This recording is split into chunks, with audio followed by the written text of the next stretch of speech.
নমস্কার বন্ধুরা, আজকে আমি যে রেসিপিটি বানাচ্ছি সেটি হলো পনির পোলাও। ভেজের দিন আমাদের সবারই মনে হয় কি বানায় কি খাই, বিশেষ করে ডিনারে। তাই আজকে রেসিপিটি আপনাদের ভালো লাগবে। এটি হলো পনির পোলাও। এর জন্য কি কি ইনগ্রিডিয়েন্টস লাগবে একবার দেখে নিই।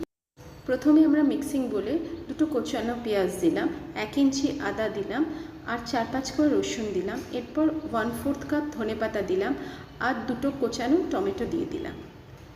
দিয়ে মিক্সির ঢাকনাটা আমরা বন্ধ করে দিলাম। খুব বেশি পেস্ট করবেন না, একটু গোটা গোটা যেন থাকে সেটা দেখবেন। খুব বেশি মিহি পেস্ট আমরা করিনি, সেটা আপনারা দেখতে পাচ্ছেন। ফ্রাইং প্যানে আমি 2 টেবিল চামচ তেল দিলাম। তেলটা গরম হলে আমি টুকরো করে কাটা পনিরগুলো ছেড়ে দিলাম। আমি এখানে 200 গ্রাম পনির ব্যবহার করেছি। আমি যেহেতু 2.5 কাপ চালের পোলাও বানাবো। আপনারা জোর আছে পনিরগুলোকে ভালো করে ভেজে নেবেন, কম আছে ভাজবেন না, তাহলে পনিরগুলো শক্ত হয়ে যাবে। এরপর ভাজা হয়ে গেলে আমি প্লেটে তুলে রাখলাম। আবার ওই তেলে 1 টেবিল চামচ আমি ঘি দিলাম। ঘিটা ভালো মতো গরম হয়ে গেলে আমি গোটা জিরে ফোড়ন দিলাম 1 চামচের মতো।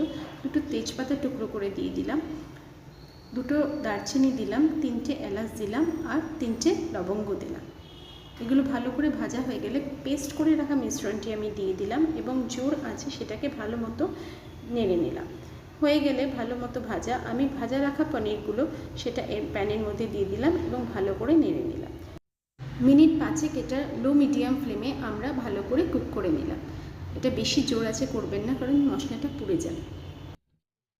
এবার আমরা 2.5 কাপ চাল ধুয়ে 1 ঘন্টার জন্য জল সোক করতে রেখে দিলাম। চালটা এবার ফ্রাইং প্যানে দিয়ে দিলাম এবং কম আছে ভালো করে নেড়ে নিলাম। ভালো করে মিশ্রণটি নেড়ে নিয়ে এর মধ্যে 2 কাপ গরম জল ও 1/2 কাপ দুধ দিয়ে দিলাম। দিয়ে ভালো মতো ফুটতে দিলাম একটু নেড়ে ছেড়ে নিয়ে। নেড়ে নিয়ে আমি 1 চামচ নুন দিয়ে আবার ভালো মতো নেড়ে আমি লিডটাকে ক্লোজ করে দিয়ে কম আছে কিছুক্ষণের জন্য চালটাকে সেদ্ধ হতে দিলাম। লিডটি কিছুক্ষণ পর ওপেন করে নিলাম। এর মধ্যে এবার আমি নেড়ে চেড়ে নিয়ে পেঁয়াজের বেরেস্তাগুলো যেটা আমি আগে ভেজে রেখেছিলাম সেটা দিয়ে দেব।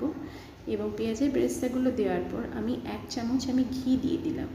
ঘি দিয়ে আরেকটু ভালো মতো মিশ্রণটাকে নেড়ে নিলাম যাতে সব কিছুর সাথে একসাথে মেখে যায়। এবার দেখবেন খুব সুন্দর একটা গন্ধ বেরিয়েছে। ঠিক আছে, এবার আমাদের ভেজ পোলাওটা রেডি হয়ে গেছে আমাদের সার্ভ করার জন্য। আমরা এবার প্লেটে সার্ভ করে নেব। এটা ট্রাই করে দেখবেন, যে কোনো ওয়েদারে যে কোনো সিজনে আপনাদের খুব ভালো লাগবে খেতে। ট্রাই করে আমাকে বলবেন কীরকম লাগলো, আর কমেন্ট বক্সে আপনি লিখবেন। আর আমার চ্যানেলটা ভালো লাগলে আপনি লাইক অ্যান্ড সাবস্ক্রাইব করতে ভুলবেন না।